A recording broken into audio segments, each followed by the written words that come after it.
What's up, guys? So today we're actually going to have on someone I've wrestled before. He was a heavyweight All-American in 2020. His name's Justin Harbison. Justin went to the University of Providence or Providence University. I'm really not sure which one it is. But Justin's a really cool guy. I think he also does jujitsu. I'm not really sure. We'll figure out during this podcast. But he was probably one of my tougher opponents. I had a really close match with him, barely winning, basically taking it back in the closing seconds at national duels. The one time we did wrestle, Justin ended up making to the semifinals at nationals that same year and losing to Tanner Farmer, the guy I would end up beating in the national finals, extremely close also. So Justin's a stud, and he has a really weird, funky style, and I assume he did jujitsu, and I assume he does jujitsu. And we'll follow up, and I'll figure out if I'm right or wrong. We'll see. How are you doing, man? Good, you brother? I've been amazing, dude. Just been doing lots of jujitsu lately. Just lots of Good, freaking training. good. It's so much fun. It's It, crazy how the transition is so smooth. it is. Did you do jujitsu before we wrestled? Because Yeah, now yeah. that now that I've been doing jujitsu, I'm like, this motherfucker would definitely, because you had some weird stuff. Like you hit me with like a broomstick, but Mm-hmm. it's kind of like a leg lock entry-ish type of thing too that you could use. I was like, it Yep. all makes sense now. It Mm-hmm. That's crazy. So when did you start doing jujitsu? So I started wrestling was like what I started out doing, and then I moved over to my coach Matt Powers here in Missoula, who is also the MMA coach here, and he's a brown belt under a jiu-jitsu coach, and I wrestled and learned jiu-jitsu, went to all the MMA classes, watched all those guys do all that, and just was rolling from a young age. And I really did both of them all the way up until high school. Then I kind of put jujitsu onto the back burner and fighting and just focused on wrestling going forward. Nice, nice. So you went to Providence. Where is Providence? Great Falls, Montana. What's that like? I've never been to Montana before. It's a beautiful state in the summer, but Great Falls gets cold. That place is something else. Like sometimes -20, -30 degree weather. Dang, It's it's like Canada. Yep, a lot Yeah. like Canada. Yeah. My girlfriend's Canadian and I just went there and I was like, this is a horrible place to be. Like I don't know why she would want to live here, but she does. Um but she said it's pretty nice in the summer too. So Yep. you're born and raised there in Montana? Yeah, I was born and raised in Missoula. Missoula is just a little bit to the western part of Great Falls. Great Falls more in the middle of Montana, and Missoula is over down by Idaho. So, Nice. What high school did you go to? Sentinel High School. Nice. Won any state titles there? I was a state finalist my senior year. Never. I really was a slow progressor in high school.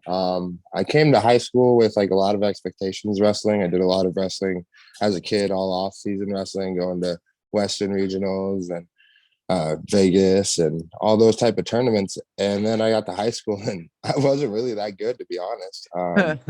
I didn't really peak until like going into my junior year, going into my senior year, end of my junior year. That's when all of a sudden I just turned a huge corner. I guess it was more so I grew a passion for the sport. That's a Yeah. big one. When you Yeah. go a love for wrestling, you become engulfed in it. You just train all the Mhm. time. And I just saw the results come. Was a state finalist my senior year, but other than that, I didn't really have too much crazy success. Like I did well, I would say, for high school, but nothing like over crazy off the top radar. Yeah. Nothing over the top. I really didn't. I was a slow peaker. I really didn't do. Went to Fargo 3 of my 4 years and didn't really do much down there at all. Yeah. Didn't win many matches down there, but it was more so just experience. It definitely got me tougher and knew where I needed to get to. Yeah. Yeah. That's for sure. There's very few people in the NAI specifically who've gone to Fargo in general. Because I also went to Fargo. I placed twice when I went there, but I wouldn't have like it sounds cooler than it is because Mhm. man, like placing like seventh is what I placed at freestyle. It's like that sounds cool, but like sixth, 1 through 6 were just so much better wrestlers than me. Like Exactly. they were just way better than me. Like I don't know how I placed, to be honest. I kind of just was. It was at heavyweight, so you know how heavyweights are. It's like Mhm. if you're a little bit faster and a little bit more athletic, and you can shoot an ankle pick or a single leg or something, you're most likely going to be able to place it basically any tournament. Um, Exactly. Besides some of these bigger Division I tournaments and stuff. Um, so were you a heavyweight your whole college career? Because I don't think you were. Like while I No, was there. no. So came in, wrestled 97 my freshman year, made the national tournament, made a good run at the national tournament my freshman year, lost out. I think it was because there's two before placing, but there was an injury forfeit after that match. It was technically the blood round match. Because if I would have won, the guy on the front side got an injury. So the winner of that match just got a bye in the blood rounds my freshman year, and that was down to 97. Then I came back my sophomore year.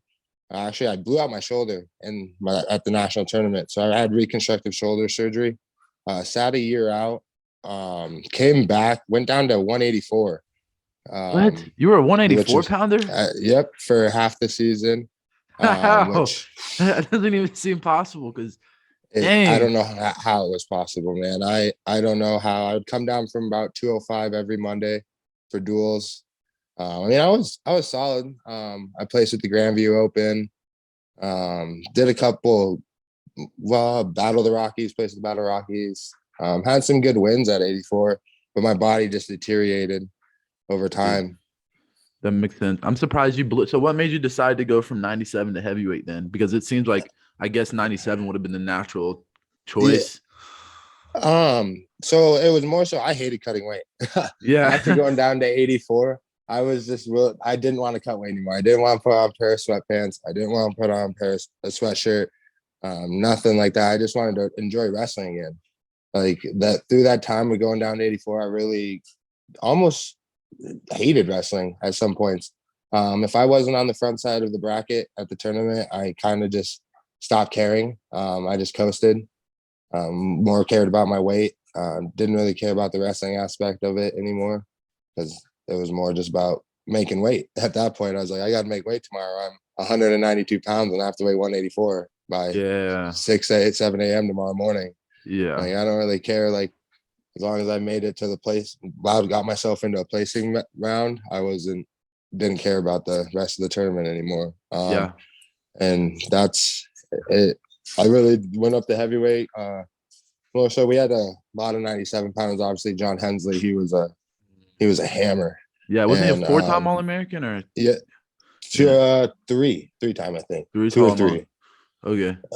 But he was a dog. That kid was so tough. So we were there, and then me and Matt Hopkins decided to do heavyweight and share time there, and I learned so much from that guy, and Yeah. He was freaky too. Both of you he guys were was. all right. Both of you guys were like randomly good, like incredibly good at scrambling. Like hands down the two best kids I've wrestled in college at scrambling. And I thought I was pretty freaking good at not getting funked, but both of you guys funked me. And and I was like, dang, like how does this even happen? Like you yeah, so I'm guessing Matt, you and Matt were just training hard and your styles are incredibly similar. And I'm guessing you got most of your stuff from Matt. I'm Yep, assuming. I adopted a lot of my styles from Matt. And he taught me, like I said, he taught me so much for how to wrestle and just be able to like, and especially top. I came into college not really a leg rider, and then I slowly just adapted leg riding. Matt taught me ways to leg ride legs, and I just slowly became that wrestler that could win a 0-0 match with 2 minutes of riding time over time. And just due to, like you said, scrambles, I would let you get it on my legs, and I would do something really weird and funky and create a scramble and then end up on top and just throw in the legs. And Yeah, dude, you're killing dudes. My for me, the most memorable match that I have of watching you was you against Tanner Farmer.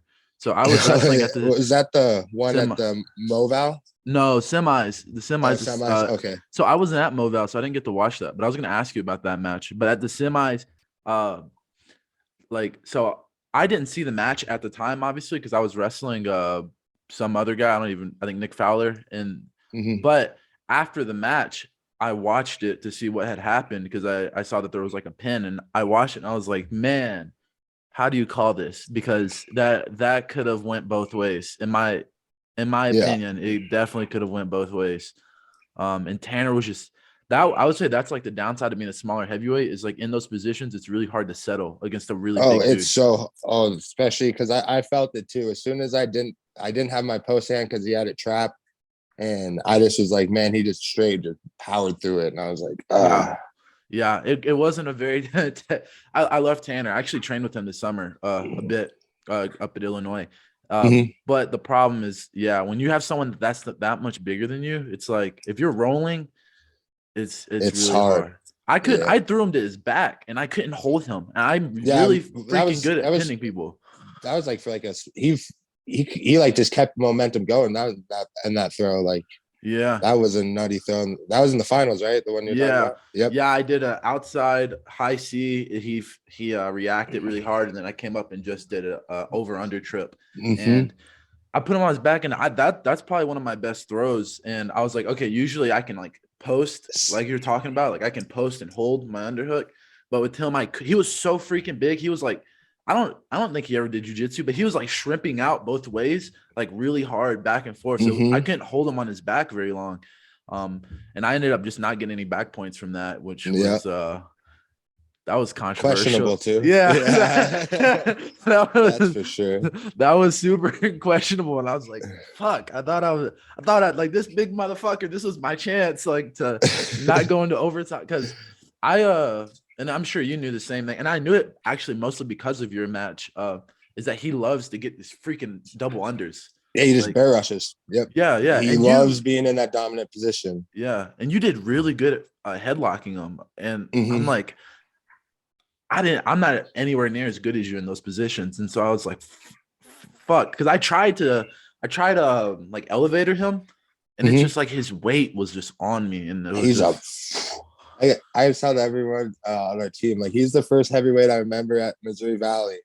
He was running to make weight on day 2, and I just was like, "Holy smokes, this is going to be a fucking barn burner of a match." I was like, "I don't know who this guy is." We had no idea who he was because he was 0-0 on the bracket, but we were like, "Who is this guy?" And then yeah, we dude. started like looking it up, and then we found a thing in the morning as we were joking around, and he was like, "This dude used to be 300 plus pounds."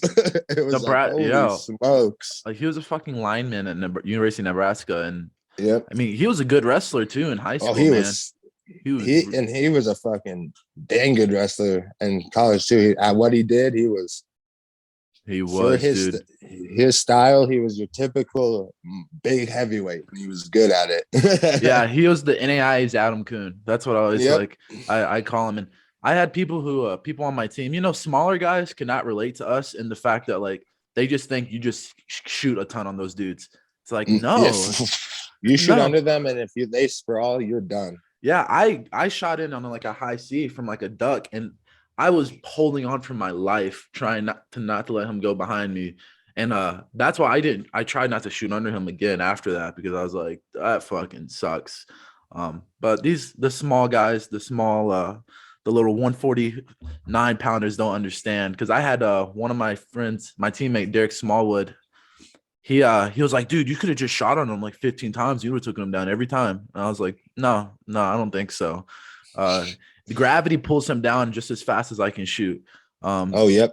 So it doesn't really work out that way. But Yeah, my plan into that semi was just to try and have the same plan that we wrestled at Moval. Because that match was a really close match at Missouri Valley between him and I. yeah, break that down. I didn't get to see it. So it was more so it was a really boring first period, and I got to just got to get on top of him, and at the end of the match, it basically he got a reversal, and I had to find out how big he was when I went underneath him. I got too high in a ride, and I got underneath him, and oh man, It's he a is lot. big. I know, dude. And I bet he did the double thigh prize to you, Yep, the double probably. thigh, and it was on bottom too. Is when I was flat because we ended up in the scramble, and he ended up on top, and it was flat, and it was just a straight to a one thigh, and it was just so hard to get up. Yeah, dude. Just got I can't. I try to tell people that too. Is like the weight that I felt when he was on top of me after he took me down. Like I don't know, man. Like I don't. My goal when someone's really really heavy, and I'm lucky because I just wrestled so much more heavyweight matches than maybe you. Like in the sense I've had a Mhm. lot more. Like I've had years of like big dudes is like quad podding. Like quad pod's a really great way to beat pressure when guys are that heavy. But against him, he kept that double thigh pry and like regardless. So I couldn't. I'd usually like quad pod, knee slide, sit out, but with him I couldn't. Like I just couldn't Mhm. move. Like it made. If I felt like I was stuck to the mat. If And he was able to stop that first move, I watched in some of his other matches too against other guys. They were just stuck. They were just literally just stuck there with that double thigh pry, and they were just like, what do I do? yeah, yeah, literally. So I don't I guess I got pretty lucky by getting those two stall calls at the very end there. Cause man, my only goal is I just gotta keep getting up. Like I don't think I'm gonna be able to escape, but if I just Mm-mm. keep getting up, the refs are gonna help me out here because one of his problems, and me and him talked about this, is he doesn't mat return very much and he doesn't turn. So he's not like going for turns. He's just Mhm. riding. So against guys like him, it's just like just keep getting up. And it's really hard, but it's like that's where like the mental fortitude comes in practice where you're like, I'm just gonna keep fucking standing up. I'm just gonna keep standing up and hopefully, the refs help me out. And I mean, I got lucky, man. The refs helped me out in that one scenario, or he Mhm. could have been his year for sure. And I think some people would That have loved was that. But I don't know. Did that. Well, I was just gonna say real quick on that point. yeah. Yeah, yeah. I've always made a joke about it.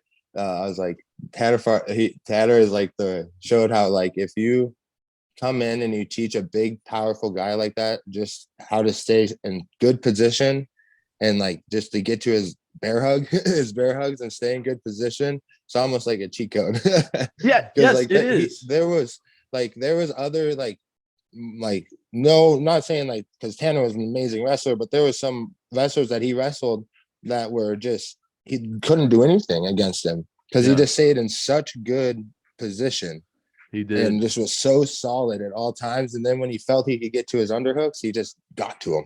No, And everyone, you're 100% right, dude. Like he didn't do anything offensively besides the underhooks. yep, Like it's like he didn't even know how to, you know, or he was just too big to do anything. yep. But he was his some people say he looks like he stands high. He's not high. He's in like a very good postured, like he's very solid and It's almost people like a lineman attack. Like he came yeah, like straight out. Yep. yeah, exactly. And it's like it looks like you'd be able to shoot on him, but his base is just so like it's like he's mobile and just powerful the whole time. And so if you make any small mistakes, you're gonna get smashed. And man, Mm-hmm. that's why my whole goal is like just keep his hands off of me and just keep moving to the right. And that sounds weird, but it's because he led really hard with his left leg, and so I Yep. would try to move and basically that got You my get to fakes that and like stuff going. sweep single Yeah, on the exactly. But I outside. couldn't get it. Mm-hmm. Like he never gave me the feeling. Like he never got to like a high he never got to like a collar tie and hung. Mm-hmm. Because I was waiting. Okay, he hit the No, he collar didn't. tie. When he collar tied, there was always a pull. There was always Yeah, a pull down. yeah, exactly. So it's like there was always something in the way if I wanted to like Mm-hmm. shoot like my because my plan was to go in there, hit a sweep single, have his big ass sprawl on me, and come out to the side. Because usually that's what happens with like Yep. really, really big dudes. But with him, I couldn't do it. Like it just wasn't there because he wasn't reacting. And also he had a really good knee sprawl. It wasn't like he Yeah, like sprawled flat to where you could like disappear on him. He just yeah. crushed you with his weight. He did a really good job of just boom crush. Yeah, exactly. And for anyone who's listening, all of my so I do a ton of privates, and I'm a wrestling coach now, and all of my kids listen. Um, That's awesome. yeah, I know, dude. It's great. That's one of the reasons I started this because lots of them are probably gonna go to college soon, and they don't know that the NAI is an option. It's Yeah, yeah.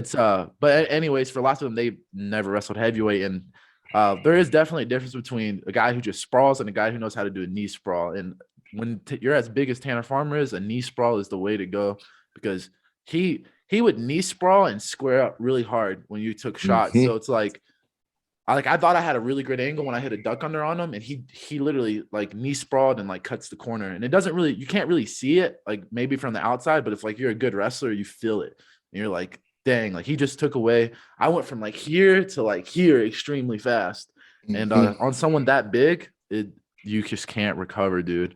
And it's sad, but I'm gonna ask you a couple questions. It's fun. It's good shooting the shit with you, dude. It's really Awesome. awesome. I knew I'd enjoy it. You are also the first person I've actually competed against that I've talked to, and I've already done like Oh 12 of hell yeah. these.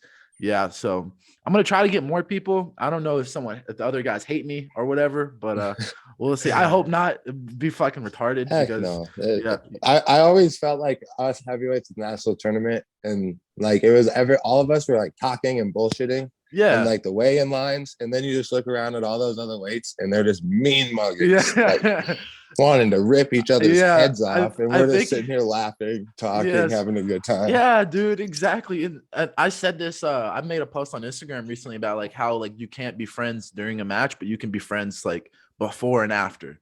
Yeah, Like that's hell how it yeah. should be, man. Like Mm-hmm. especially in the NAIA, man. Cause like how serious is it, right?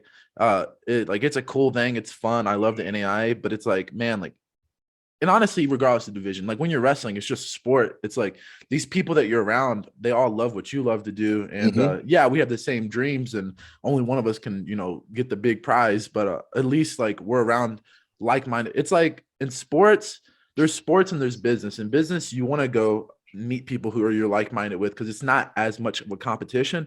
With wrestling, when you're around people who are like your size and who are like-minded and who work super hard, it's almost like you're forced to like hate each other. And Mm-hmm. honestly, I think I think it's a bad thing. And I never hated anyone because, some of the people who are going to push you the most are going to be the people you compete against. Like you Yep. were the reason I started figuring out leg ride defense because I had no idea before. Like I never Mm-hmm. did leg ride defense before I wrestled you. And then I literally spent the rest of the season preparing to wrestle you again. And I was like, okay, I'm going to get off bottom. I'm going to learn how to get off bottom a lot better because of that one experience with you. Mm-hmm. Um, but that's why I It's don't think you should hate each other. Yeah, go ahead. exact. Oh, I didn't say it's like, and I feel like a lot of the guys at the NAIA level, you see, like do it for the love of like wrestling. Like a Yeah. lot of them are there for the love of wrestling, and it's Yeah, good to exactly. see too. The love of wrestling and not being in crazy amounts of student debt. Yeah. Yeah. So that's gonna about to ask you this. Did you ever consider going Division 1, D2, D3 ever like when you were I did. The other school that final two choices that I was choosing between were the University of Providence and at the time University of Great Falls and UMary actually. okay?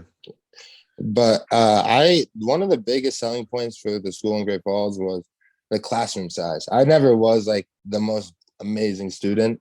And knowing that I could go into the classroom and actually like have a teacher that would work with me, like that was a big one. Because like school was never my strongest point on a lot of things. Like I did it, I was good at it, but not like amazing. Like it didn't come easy. I actually had to work at school. Like Mm. it was tough. So I think the classroom size really sold me. And I guess like I didn't really, for me on the wrestling level, I never really saw a difference between like the top NAI wrestlers and even the top D1 wrestlers. Like obviously there is levels, but at that time, like when back in like 2014, 2015, like you saw like some of the NAI guys like Rock Gutches at the time, like he's a madman on still on the when he went wrestled on the national level and he wrestled NAI. And there's just like at that time I was like, unless you were like I looked at it for me like I think D1, I think NAI wrestlers like I believe that you could have went and competed at the a D1 tournament and probably placed. Like Right. you look at like the lower half of the D1 brackets like are any top NAI kid could go compete at those. Yeah, And 100% agree.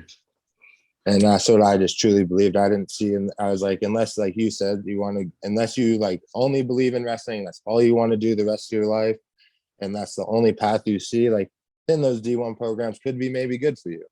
But like, you get a life outside away from wrestling at NAI and those at the NAI level, and it's not like even at D2, like it's like a lifestyle to those NCAA schools. Like they make you turn it into like your only part of your life. So Yeah, yeah, yeah. I agree. There's one of the things I really loved about Lindsey Wilson College is smaller class sizes too, like you said before. And I love the balance that I had. Like I was a little bit obsessed with wrestling. I stayed every single summer and trained and did all that fun stuff.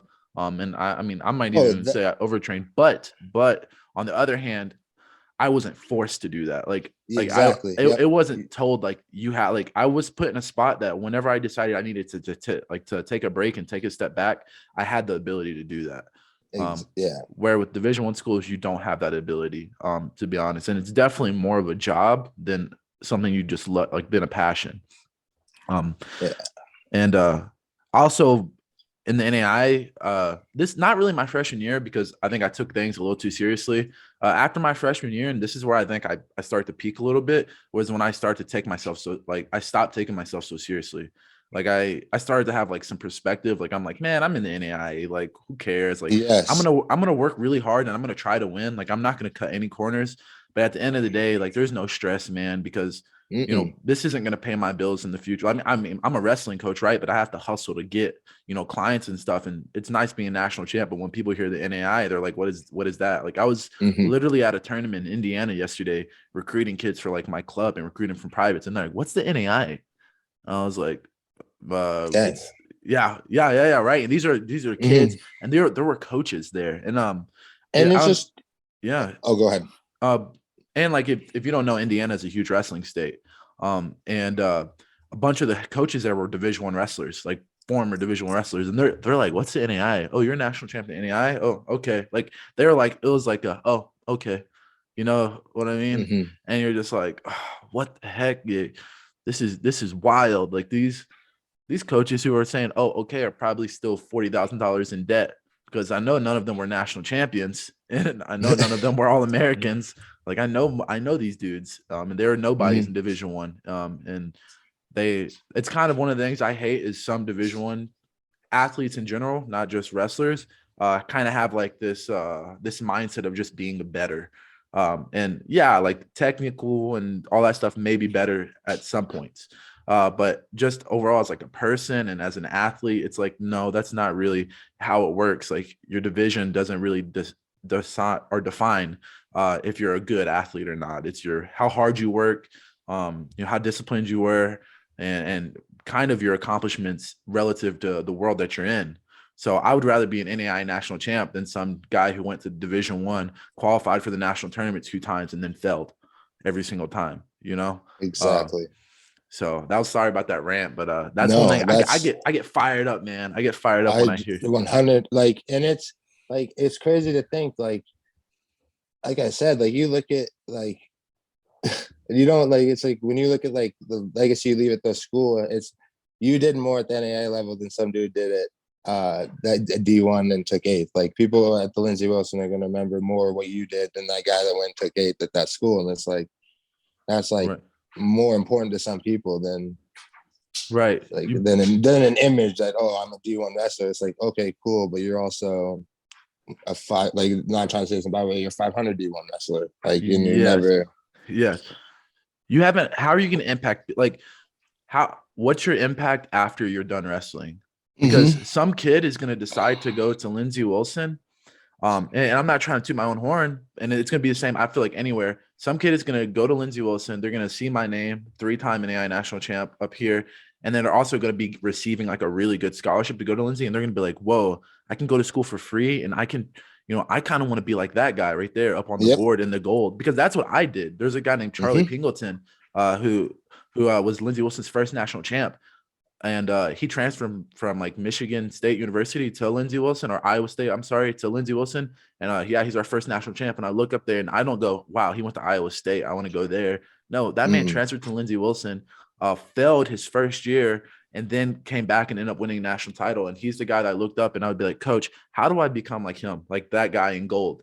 No one really Mm-hmm. does that with the guy who's a 50 500 record wrestler, Mm-hmm. Division I, because they don't know his name. He has no impact. Exactly. Yep. So yeah, that's another little rant. I'm sorry, man. Oh no, that's a golden man. Those are all facts that I like, points and like things I agree with when it comes to like the D1 to the NAI level. And I feel like it's not just wrestling, it's sports as a whole. Like I also like look at it like we had a kid at our school on basketball who like was unbelievable. Mhm. And like he definitely was like D1 talent and D1 good, but he played at the NAI level and left more of an impact on the school than probably some of those guys that were like mediocre players at a D1 level. So Yep, I agree. So we talked about a lot of the pros of being in NAI. What do you think the cons are? Because I have a few myself. No. I guess practice partners. I think Yeah. that's a big one at the NAIA level because you only have um usually at the NAIA level you build up your hammers over time after like a 2 or 3 year period. They get Mhm. good. Like you maybe get every so often that freshman that comes in and is ready to fire off and be in the starting 10. But it when some kids get to such a level in the room that it's just like the freshmen, the sophomore, and the juniors can't do it anymore unless you have like Yeah. a Yeah. big training center that's bringing in senior level guys to push that kid that's just on that different level. I think that's like one of the biggest downfalls, and that's what causes some kids at certain schools to plateau out. I think Mhm. at a That's certain level. That's really smart. I actually didn't think about that as a con, and when you said that, I was like, oh, damn, like he's right. Because I was lucky that the whole time I was at Lindsey Wilson, I kind of had Trevor Lawson was there, so I had a really good training partner. But And even see, then, that's one training partner. I had Raynell Brown also, but it was he was 50. He had his days where he was a stud, and then he had his days where it's like it was not consistent. mhm. But yeah, and it's luckily. not Oh, I'm and it's sorry. Go not ahead. like, oh, go ahead. I was gonna say it's not, I feel like some weight classes are really lucky at certain schools where they're really deep and they can get better every day, and that's where you see it where they're like sending 2 kids per weight to the national tournament because they sent that was where they doubled up at regionals or the conference tournament. Mhm. And like I just feel like at some weights at some schools, and like I feel like there's a couple holes in some weight classes. I feel like at the NAI that you can just see the levels Yeah, that yeah, yeah. there's top NAI, like it's like whoa, like the bottom half, like 10 rank 11 in the country down to 20 in the country are nothing compared to that top 8. Like, and I that's think that's heavyweight, man. I think that's our weight class. Honestly, especially this year. I don't know if you've kept up with the NAI I've at all. followed it this year. Uh, It's it's horrible. Good, like there's like 3, 4 really solid guys at heavyweight this year. mhm, There's Greg Hagan, obviously, he's pretty good.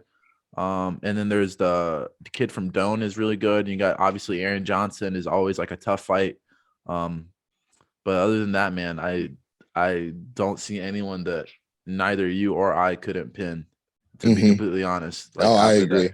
that, um, I just think it's definitely weaker than it was. Especially the year that me and you placed the same year, dude. That was a super stack because you had me, you, Tanner Farmer, Farmer. kid from Campbellsville was also a D2 national qualifier, Ashton Matua. You had Nick Mhm, Fowler. Who else? Aaron Johnson did place that year too. mhm. But yeah, basically we have Oh, a um, the kid I wrestled in the quarters from Graceland, Graceland. Beeson. Yeah, Beeson was a tough Beeson. dude. He was very He tough was very from tough. Iowa. Yeah, yeah, man. I personally think that year was for heavyweight probably the And the strongest year, definitely. mhm. And this year, I'm just like, man, I I don't feel think you can, and some of the stuff I've watched, you can just see the levels at the NAI this year. Like I was saying, like Mhm. the top wrestlers are just whoa way better than some of them. And then when you get what is cool though is like when you get those top 10 matchups, they're actually really good dogfights. That's the cool part this Yeah, year in the NAI. Is those top 10 matchups are really close, 2-1, 3-2 matches. And yeah.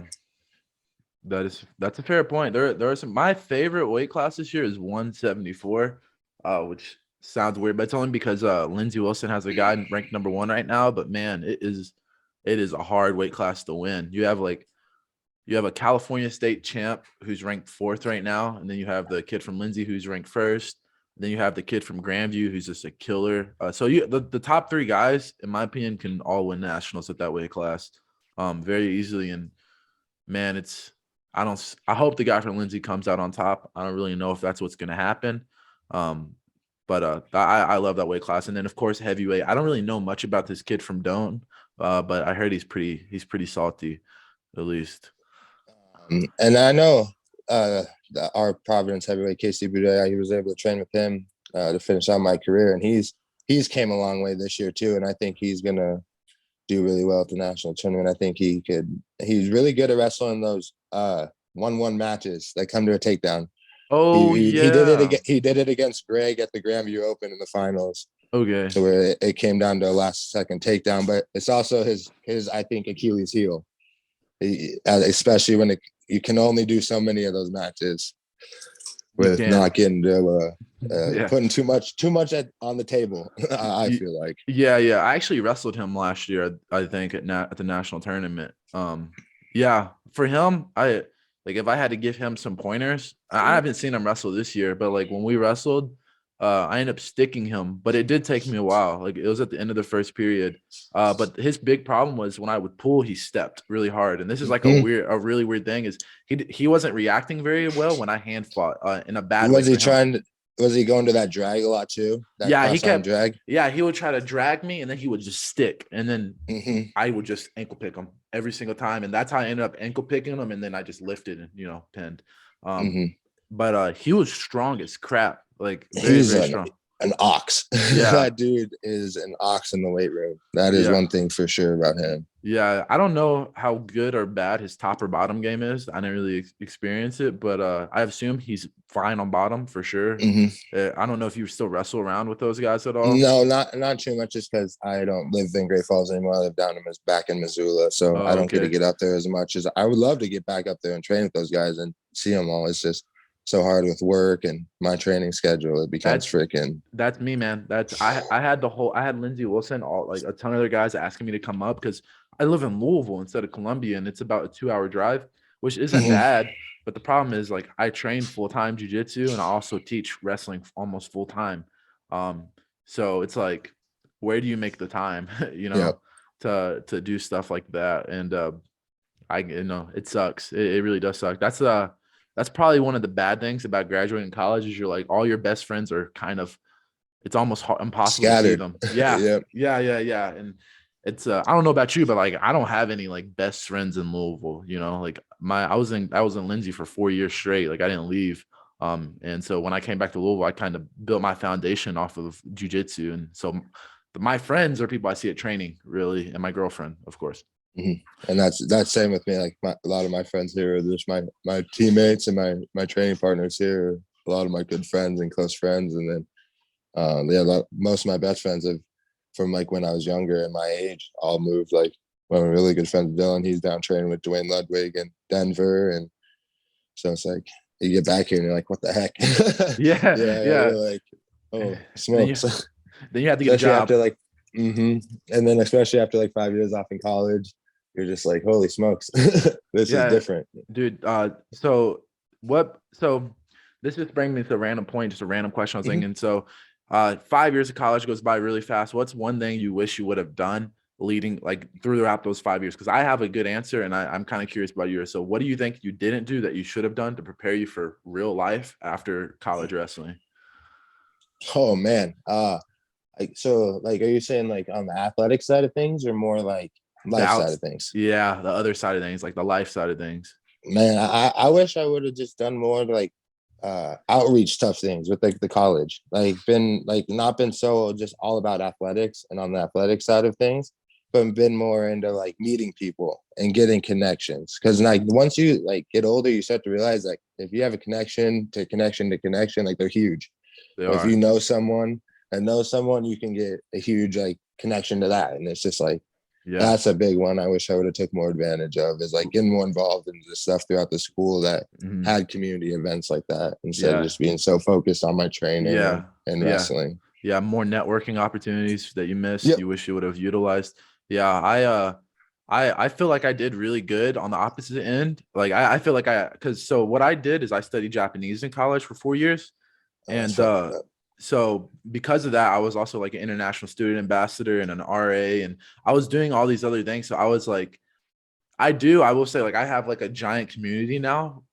For if I go to Japan, I have basically family there. Or if I Mm-hmm. go to Korea, I have a bunch of friends there. Or if I go to South Africa, I have a ton of friends. Or if I go to France or Germany or Venezuela or Argentina or Colombia, like I'm happy because I networked with a ton of people, and I agree. I feel like people have to get out of their wrestling or athletic bubble in general, so that Yep. when the wrestling is over, I mean, when the college is over, if you say you're like one day, dang, I want to move to Mexico, like it's good to know someone who lives in Mexico. It's good to know someone who lives in Japan. It's good to know someone who lives in California if you want to live in California.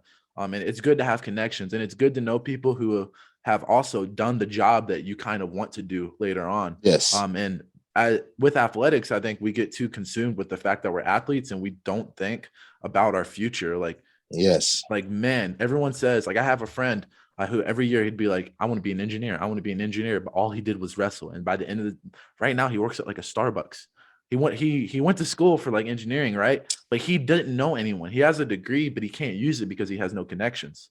And Yep. that's the problem. And he puts in applications and stuff all the time, but it's like, man, there's so many people who are at the front of the line with those applications because they know people. Because instead in that time that we were training and doing things as athletes, they were off working, doing internships, doing other type of things, building those connections in that field. And then we at that time, for like me, it was like I was only going to classes and worrying about like athletics. Like, yeah. Sometimes it was the same for me. Like, as far as like my specific job, like now I'm a wrestling coach, but I don't. The like what I do, like my business is gonna be more part-time for me, as the years come, because I really do want to teach English. I learned Japanese for a reason, and it's because I wanted to be like an English teacher. And so I just applied for like a part-time like online job. So I can do that and teach wrestling. But it's like not everyone has the option to have basically a gap year, kind of like I did, where I'm just teaching wrestling and I'm just building like a resume with the wrestling teaching. That's not college coaching. You know what I mean? Because in my opinion, if you jump right from college to college coaching, you're stuck in a career. Whereas if you do what I did, you have flexibility. Um, uh, and it sucks because I'm lucky I had time to think about what I want to do. Lots of guys don't have that time, but in college is a great time to, like you said, meet people, go to events, and make connections and do internships. do internships is something I wish I would have done yep. when I was in college, which I did not do, which I feel like a big dumb honestly after it, I because I'm only like, did I was gonna say I only did the one that I had to do to graduate. That was yeah, the and one internship I did yeah, and instead of like optional extra ones. yeah. What was your degree in? Like, would you go to school for? So it started out as health and human performance, and then they swapped the curriculum over to exercise science. And I actually was the last one to graduate with a HHP degree, but it's technically now exercise science at the University of Providence. But So what do you want to do a job related to exercise I science want or to do HHP? personal training. Eventually, once I down the road, once I get away from my training, like you understand, it's so hard. Like for me, I want to be all in. If I have a client underneath me or multiple clients under me, I want to be able to focus on all their stuff. But when you're like training for your stuff and training, like hopefully I have a fight here coming up here um, in April 8th or 9th, and so it's like I'm focused on all my training there, and with work, it's so hard to like put all your time into your clients and want them to get their best results too. So Yeah. right now it's kind of on the back burner. I give out, like, I help people. I give advice to a lot of people at the gym that I also work at, um, and help people there. But right now it's just so focused on my like training and getting me to be the best that I can be that it's so hard to focus on other people like I want to. No, I totally see, man. Like, you're really smart, because I would say that's one of the mistakes I did make this year is so I do jujitsu full time, and I actually work at the gym that I do jujitsu at, and I do the wrestling classes for the MMA and BJJ guys, but I also do my own little wrestling club. Mhm. What I'm doing right now is kind of making up for what I did at first. I was doing way too many private lessons. I was doing way too many. Like, I had like hundreds up to now since August, Whew. and I had about 220 since August, like to now. And basically, I'm not gonna lie, that took away from a lot of my jujitsu training. And so I decided to create this thing called like Victory Wrestling Academy, where I have like a wrestling club now, and I have about 20 kids signed up. And now I'm basically getting my like privates down to like 10 a week, because it was like 20, 25 a week private lessons.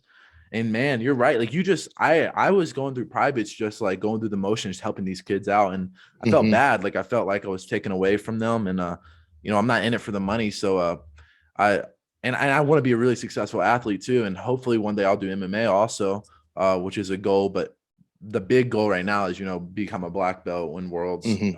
at black belt level. but you can't do that and have like a full-time, like you said, you can't have clients full-time while Mm-mm. also trying to chase those really, really big goals. So yeah, it's cool that you kind of beat me in that area, and I'm actually kind of jealous. I'm like, that's super smart. It just because like I like I know like how much it takes. Like especially like I'm really thankful in the sense like I got to do my internship under our strength and conditioning coach, Mhm. and got to see like how much effort it actually takes into working with athletes and being a strength and conditioning coach or a personal trainer for those athletes. It's like very time consuming. You have to Dude, see where all your athletes are. You got to adjust to their needs and everything going on with them, and it's just a lot of work that, like you dude, said, like for you, like the one-on-ones and private trainings, each kid has a different wrestling style, and if you have hundreds of clients a day, it's like you can only be able to understand so much or put so much into certain styles because you only have so much time as a coach in your free time to put yeah. together so many types of practice plans. Yeah, 100%. And like something that I do, and if anyone ever does do like wrestling training or even jujitsu privates, is you have to watch the film of your clients. Like you can't be like the one size fit all coach who's like, all right, this week we're gonna do double legs for every single client. Like, hell, I'm like, fuck no, that's not how it No, works. Like for me, like what I offer with my privates is like, all right, I'm gonna do a private lesson with you. Before you come in for a private lesson, you need to make sure you send me film in. So I'll use this little notebook right here, and I literally take notes of what I saw, and then for a couple of weeks we'll work on those things that I saw from like one or two matches, because I mean there's a lot of mistakes that happen in just one or two matches that you mm-hmm. can't, man, parents don't understand this, but you can't fix those mistakes in one private. Nope. You can. And that's if you ever work with kids, I don't know if you do, or if you ever done any wrestling privates or anything, is like the biggest problem with parents and the biggest problem with working with kids is the parents. It's not the kids, but it's like the expectation level of the parents. They basically feel like they're going to pay you to make their kids state champs, and it's like that's not how it works. That is Mm-mm. not how it works. You can get all the training you want, but it don't mean you're going to be a national champ or a state champ as if Nope. you don't buy in. And I'm sure it's the same with just like any type of exercise, whether it's bodybuilding, strength and conditioning, et cetera. Like you're not going to be the best version of yourself just because of your coach. Your coach is a catalyst, and Mm-hmm. a mentor. But really, you have to take it in your own hands and kind of you got to execute basically. Which is why I kind of used to hate Grandview, but I know why they're so good now, and it's Yep. they execute. Yes, and that we actually had this talk watching the fights on was it Saturday, and they there was like a time like you. I asked them about a coach. Um, I asked Lloyd about it, one of our teammates, my teammates Lloyd. I asked him about a coach, and I said, "Do you think he's that good of a coach, or do you think he gets lucky with like the fighters in his gym, that he gets like talented fighters?" And we were talking like it's definitely the fighters in that gym, like they bring the other top fighters to that gym because of their work ethic, because they're bought into the whole I'm going to be a world champ, I'm going to be the best, and that's why they keep bringing the list of tough guys gets bigger and bigger because they're all bought into that whole process of they want to all be the best and they all have that same envisioned goal, and then that allows their gym to be so good. And probably the same way with like wrestling teams, and as a coach it's like if you are able to bring in tough kids and that are bought into the whole process, you can show the results of the process, then then they're like, hey, this work, like you were saying about the whole name up on the board, it's like it works, it's Yeah. showing the results. Yeah, yeah, exactly. And American Top Team is like one of the things that I think about as far as like a MMA gym specifically that was killing it for a long, long time. And they're still killing it. But they had a ton of fighters come in. What's the fight that's about to happen? Because they had Jorge um Masvidal and and Colby Covington. yeah, and Kobe coming. Like those guys were training together. You know what I mean? Like Mm-hmm. those are two dudes who are like on the hot, like the top of the UFC, Mm-hmm. and they were training to get, I mean, obviously they're feuding now and whatever. And I think a little bit of what their art, like their little feud, I think it's a little bit of media food.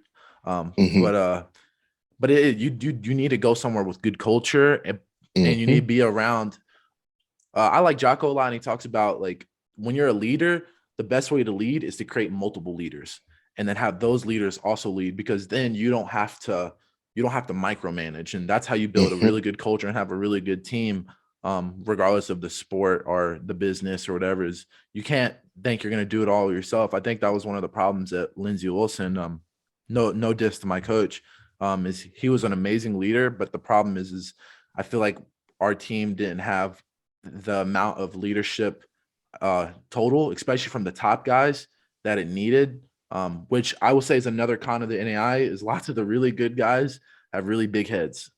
Yes, And they because tend, they're so much better yes, than the other yeah, ones in the room, and yeah, like at the and they're when they're in their area and their domain of their environment, they're like the top dog, and they carry that with them everywhere that they go because they get yeah. so big. Yeah, and they're like, man, because I've had guys on my team who are like national champions or all Americans, and they're drinking and partying during the season, and they're bringing all the freshmen to the party and everything, and it's like, come on, man, like I love a good party after the season or before the season. I love a good beer or some good wine after the season, but it's like, man, you can't, like I've literally seen guys, and I know this happens in the Division 1 too, but I think it's worse than that. I've seen like our like national finalists, our top 4, 5, 6 guys literally take freshmen under their wing and basically try to give them the joyride for the semester with the parties and Yep. the girls and stuff. And it's like, dude, like this is not how you're supposed to be helping these guys,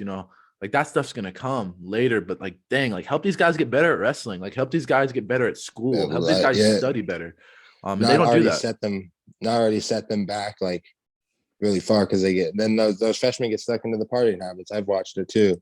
Like Yeah. I happened to me, and then I watched it with kids around me do it to other kids. Like once you get stuck into that party habit and those freshmen start partying, it's hard to get them out of it. Yep. It's really hard. And they think because the guy who's taking them to the parties is really, really good, they think they can also be really good, just like him, because they're doing that and still training. Like, no, like some of these guys that were in the NAI, like we talk, like they should have been Division 1, but they happen to Mm-hmm. wrestle in the NAI. Most of them are going to be All-Americans regardless of how hard they work, because I mean they are born and raised and bred in good wrestling environments. Mm-hmm. So of course they can cheat the system, and of course they can still get pretty decent results, regardless of like their lifestyle. But like lots of these freshmen, I mean, they barely made it to NAI schools, and they think that they can take that same path and still be successful. I've literally had kids tell me, well, so and so is doing this, so like, and he's really good, so it doesn't really matter if I do this as long as I go to practice. And I'm like, no, man, that's not how it works. That is not how Mm-hmm. it works at all. Because I wasn't good enough to do that. Like I had to make sure that I was, I was crossing my like P's and Q's or whatever it is, and making sure I was doing all the little shit correct. Because if I didn't do all the little shit correct, I would get in my own head and I would have doubts. And I'm not perfect. Like I said, in the off season, like I would party, I would drink, I would do stuff like that. But I had a really good I had the ability and the discipline to be like, I'm shutting it off from like, August to March, and lots of kids get trapped in the scene because of bad influences.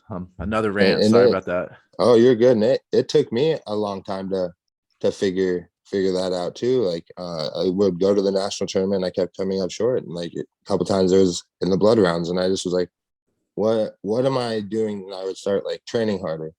School started to become better. My grades started to go up. Everything on that. I started to focus on that. But there was one thing still lingering for until my junior and senior year, and that was the partying aspect of it. Like that still lingered, and I was like, wait, well, I'm doing all these things right. I'm going to class, making sure that's all done, homework all done. I'm training at the best. I'm like taking care. I'm eating good, but at the same time, I still have that party, and it was like you were saying, like it you have to be able to shut it off for the time where if you want to reach your goals, you have to be able to shut that Right. partying out. And Yeah. not, I think one of the biggest quotes my coach Caleb Schaefer told me at the time was, no matter what, even if you're the coolest kid at the party's still gonna happen, and they're still gonna party even if you're not there. 100%. It's One. not gonna change, and it stuck with me. It's like, yeah, they're still gonna go and get drunk. They're still gonna be crazy even if I'm not there. Yep. Yeah. So it's okay for you to miss. And guess what? Another great thing, the parties are still going to be there after you've achieved your goals. So you can go Yes. and party after you're done. Matter of Mm-hmm. fact, you can party even harder after you're done. They're You know, probably more. They're way more enjoyable after Yes. taking the time off and you reach those goals and you actually get to go out and enjoy the beer, enjoy the party. Yeah. It's like, man, this is way more relieving than just doing it because you just want to party. Yeah, 100%. So, I got a couple more questions here, man. This has been great. Mhm. It's been natural. Sorry for taking so much of your time. Oh, you're golden. But what do you give, most of your success to? Like, is there a person? Is there a quote? Is there a book? Or like what's like who do you give credit to, or what do you give credit to for having like, really good self-talk or pushing you in general when you're at practice and the practice is feeling shitty, or maybe you lose a match, and but who, like, what helps you like move on and helps you keep pushing, like basically whenever there's adversity? I feel like I've been really blessed in my time with coaches. I look back at some of my high school coaches from the oldest coach I had was a huge influence to my head coach, Jeremy Laporte, to the assistant coach, Whitey, to all of like the other wrestlers that were seniors at that time. Like, I feel like I grew up into an environment at Sentinel that really like pushed me just to be better. I showed up every day wanting to be better. And because they had created that huge environment. So I put a lot of that to them. And also I think like I looked at it as, for me, like I wanted to always get to that the top. And like it wasn't like a quick process for me. It took a while, but I think that also drove in the back of my head. I thank wrestling for that, because it's like it's you versus you. The only way you're gonna get better is get to the top. And is you have to just get better. Yeah, Is like there's no 100%. there's no other choice. Like Yeah. if you want Yeah. to be at the top, you have to put in the work. Like no, nothing else is gonna happen. Yeah, And the like I mats said, don't lie. you know, and I think I just had coaches that were willing to travel with me, take chances on me, that many coaches didn't, and that just kept allowing me to believe in myself over time. Yep. Between all my coaches, like throughout, I think that's a huge one. And then I look at it in college. The coaches just weren't light on me. Um, like I had Coach Schaefer was a crazy man. Mhm. Everyone, if you weren't on his team, you hated him pretty much as a um, other coaches and everything. But on the team, you knew he was such, like, you knew him as a person. You knew how good of a guy he was. He always wanted his best out of his athletes. And then the have like Ty and Coach Comack also, they were the same way. They just want the best out of their athletes. And I think every coach has a different way of going about it. But if you see that and you trust into that process, that they want the best out of you, yeah, they may be an asshole at times, yell at you, and you may be like, "Fuck that guy. I don't want anything to do with that guy." But I think coaches are huge when it comes to that, and I think I do a lot of my success just to my coaches, and um, yeah, just buying in and trusting me and never giving up on me, because I've went through a lot of roller coasters in my career. So Yeah, that's man. That's a a huge one. yeah, that's huge. All right, last question. Oh, I actually have two. Um, Mhm. what piece of advice would you give a young person who is starting to wrestle? And this is one I actually experienced a couple times last year. To a young kid trying to wrestle. I don't think you can. I would never force a kid to wrestle. Wrestling is something that will come natural. I think kids go out trying to worry about winning and losing so much at a young age, but at that young age, that's not the goal. Like, obviously, you want to get better, and you'll get better if you don't put so much pressure on yourself. But I think just enjoying the sport, knowing that it's building your character. And I tell everyone that I talk to that is getting their kids into wrestling, like, let them go out and have fun. Don't sit in the corner and yell, "Get off your back, get off your back, get off your back." Win or Yeah, lose, like I think wrestling, if you get them to enjoy it, win or lose at a young age, they'll fall in love with the process, because they got to figure out how to beat that guy. It's mano a mano. yep, It's like I think if they can have fun in that, and like learning that through that experience, it becomes the winning will come with it. yeah, dude, one I hundred think percent. more so like don't worry about going out there and carrying like what like I don't know, like I think the biggest one for me is people put this like, I forget who I was talking to about it, but you put this like stigma like, oh, the world's gonna come to an end if I lose. or if I lose, my parents are gonna hate me. I think that's a huge one on wrestling. Yeah, Like kids get scared that their parents are gonna be so upset with them, but it comes back like we were saying with like parents. But the parents get so upset with them. I think for the kid, just don't be scared of the outcome of the match. Just go out and have fun and wrestle. I agree. I agree. So last thing, when is your fight again? Uh, April 8th and 9th. Is it gonna be 8th, streamed? 8th and 9th. It should Is be up on Fight TV. Yeah. Okay. Cool. You should definitely update me again I whenever you're will. closer to your fight, and I'll watch it for sure. I'll pay whatever the pay per Hell view yeah. is, and watch it because I love the support and I love watching fights now. Since I've been doing jujitsu for like a year, it's my new favorite thing. I was talking to someone yesterday about that too. It's crazy how I used to like start studying. Like for me, like watching things and studying it like film really like helps me understand it and know what I need to work on to make for me to be able to achieve those type of things in the practice. Or if I go out and practice and I try something and it doesn't feel right, I come back and I have to study like the person doing it right, just to be like, okay, I got to see that Uh, didn't feel right, and I know where it felt wrong. So you go and see those positions, that's and exactly it's right. crazy. It's crazy how much jujitsu is like. It's so easy to do that with jujitsu. It is. It's It's crazy because you're so like, I got stuck in honey hole or I got stuck in a heel hook or how do I, I should have turned this way when I turned that way. How do I figure that mhm, out? How do I get out the guy off my back? YouTube. We're so lucky and blessed to be in the age that we are because mhm. you don't need to pay $1,000 to go see a really good coach. You can find most of their information for free on YouTube. And you can basically have the best coaches. You can have 100 coaches all from YouTube. And if you put the time in and just practice what they show, you can basically get really good at a lot of stuff. But yeah, man, I appreciate you being on. This was really Of fun. course, this was awesome. I Yeah, really enjoyed it. heck yeah, dude.